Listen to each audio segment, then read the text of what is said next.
your true spontaneous nature. Greetings, we are the Arcturian Council. We are pleased to connect with all of you. You all crave consistency. You love predictability, and you are fascinated by the sequence of events that unfold in your lives in a logical way that you can understand and depend upon. Therefore, it is very often problematic for you to be faced by something from out of the blue, something unexpected. But we can recognize that the unpredictable is the true essence of who you are. You are inherently spontaneous, and you have a tremendous amount of trust in this universe at your core. So why do you need structure and consistency and predictability? Usually these desires come from a place of fear. They come from a feeling of lack of security and stability, and they give you comfort when it's more preferable for you to be experiencing adventure. Adventure is what brings you new experiences, and new experiences add to your overall growth. Comfort will eventually lead to boredom, and boredom to stagnation, and then you find yourselves wondering where the years went. So we recommend that you have a new relationship with your reality, and that you let your reality show how much fun can be had through living in a state of inconsistency, and even a state of instability. Often what you seek is insurance. You seek the assurance that you're going to survive, at least until your death. But living means moving forward.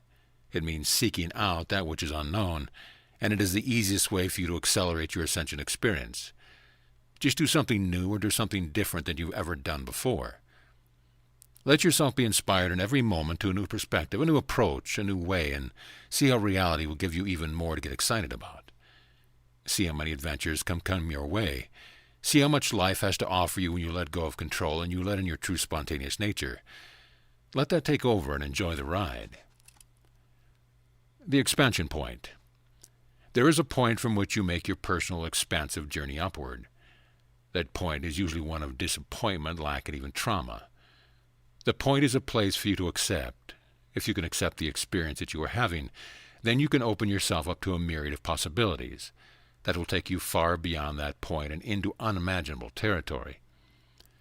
There is only the process of moving forward, of expansion and growth. There is no regressing. So as you contemplate the point where you find yourself, perhaps it is a point that you have been for many years. It is necessary for you to look within yourself for what is being asked of you in order to move past it. What is the point of the point? And better yet, where can it take you? If you are willing to look at the possibilities as they open up before you, you are bound to find yourselves expanding out joyously from that place of trauma, lack, or disappointment. The energy that you summon when you find yourselves in one of these situations is your own. It is yours to receive and to harness. It is a joyous wave to ride, and you will find the opportunity to ride that wave when you stop resisting the point you find yourself in. When you let go of blame, judgment, shame, and everything else that you use to make where you are wrong, you will catapult yourself forward into the unknown. But that unknown will be your creation, and it will be what you have created in large part because of the unwanted circumstance of that point you find yourself in.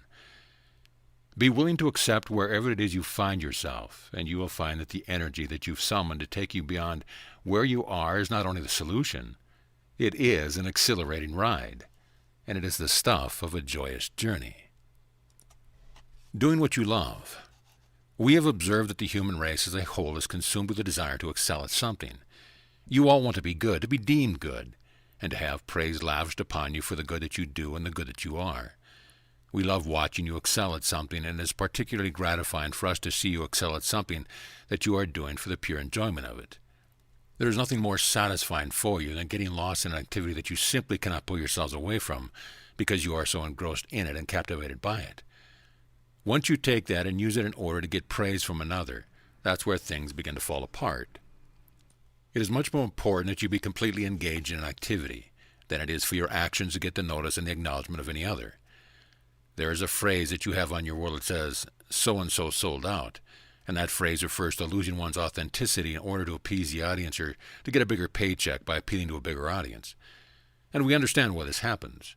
We understand the desire to be acknowledged and paid for what you do, but we also know that you will never have the same experience of joy in doing what you do if you are doing it as a means to an end. Therefore, we recommend finding something in your life that you can do for the sake of doing it and never letting go of the innocence and purity of that experience. We want that for all of you because we see how much you light up when you are engaged in such an activity, when you do for the sake of doing and you receive joy from the act of participating in that which is calling you. If you are engaged in such an activity, you will be in the flow, and you can trust that the energy of this world will support you, and you can stay true to yourself and stay true to your expression through the activity without ever compromising yourself or what you do. And that is what we wish for all of you. Your new abilities. When you surprise yourself with a moment where you go beyond where you have been before, you are allowing yourself to have a glimpse of what is possible, and what is possible to be experienced all the time. You get these glimpses from time to time, and then you want to get them back. You want to be able to control when they come, how frequently, and what they can use them for. It is far better for you to simply appreciate the moment of surprise, and to let yourself bask in the experience of what you are capable of. There is no need for you to be further along than where you are in order to enjoy your lives. There is nowhere you are supposed to be that you are not, and no ability you are supposed to have that you are blocking yourself from having. You are meant to live the life that you are living and to let that which is coming to you come. Be in a relaxed state of being as often as you can, and you will allow yourself to experience more. Soon the glimpses will get closer and closer together, and you will begin to experience new abilities on a daily basis. But your journeys will never end, and so you will continue to expand and experience more. Once you have access to an ability every single day, you will find you can still experience a honing of that skill, a perfecting of it. And so no journey will ever be complete. And the sooner you accept where you are right now and accept yourselves and all the abilities you have and do not have, the sooner you can enjoy your lives. When you take the approach that you're going to have fun with your spiritual evolution, and you're going to have fun with the creation of your reality, that is when you can make everything that you are living right now perfect and perfectly enjoyable as it is. And that is the secret to living happily ever after. The relief of surrender. When you encounter a situation in your lives where you don't know what to do, you don't know how to proceed, or you don't have a clue as to how you're going to get out of it, that is the perfect opportunity for you to experience surrender. There is something quite beautiful about the act of surrendering. It is ultimately a willingness to concede to the circumstances they are. You sometimes put a tremendous amount of pressure on yourselves, and that pressure is designed to get you to find a way out, to come up with a solution to the problem or to eliminate the situation altogether. This is the way that your mind works. Your minds love a problem because it gives them meaning, purpose. It gives them something to do. But your minds are not privy to all the information available, and therefore they are not the most effective tool that you can employ to an impossibly seeming situation in your lives. Surrender, however, is a wonderful tool. It is like saying to the universe that you don't know how you're going to make something work. You don't know how it's all going to work out, but at the same time, you are surrendering. You are not giving up on your desire for the situation to play out in the way that you would prefer. You are just letting go on taking all the responsibility, placing it all on your shoulders, and thinking that you have to come up with a solution.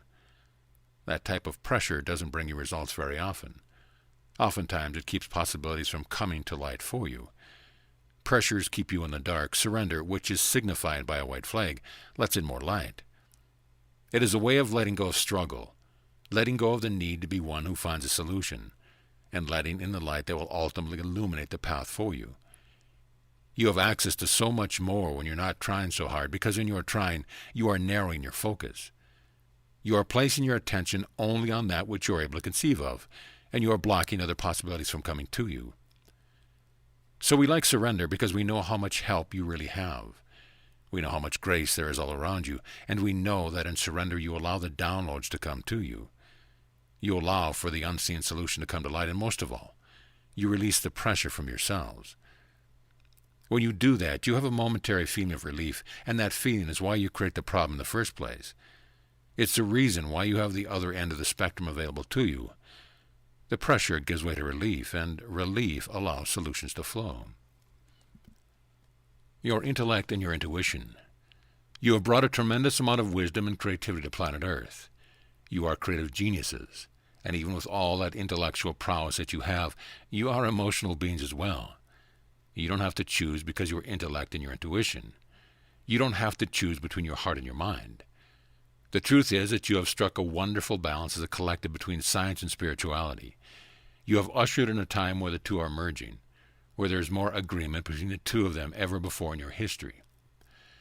As your scientists go deeper, they discover what is at the heart of everything: consciousness. Consciousness creates, and the wisdom of the heart informs consciousness on how to create, on what to create and on the timing of those creations. You, as individuals, can all find this balance within yourself, so that you are utilizing the power of your intellect, while also being informed by the wisdom of your heart and your emotion. Whenever a society in the galaxy has decided to live out of balance regarding the intellect and the intuition, there have been dire consequences. That is why it is refreshing to see a society on Earth that seeks to strike a balance and has done so beautifully. You are especially empowered when you listen to subtle, nuanced nudges that you get from within you. Those can come in the form of thought, an emotion, or an impulse to action, and it is wonderful to see you using all the tools that you have at your disposal to bring yourself into a new level of consciousness, a new age, a fifth-dimensional frequency range. We are the Arcturian Council, and we have enjoyed connecting with you.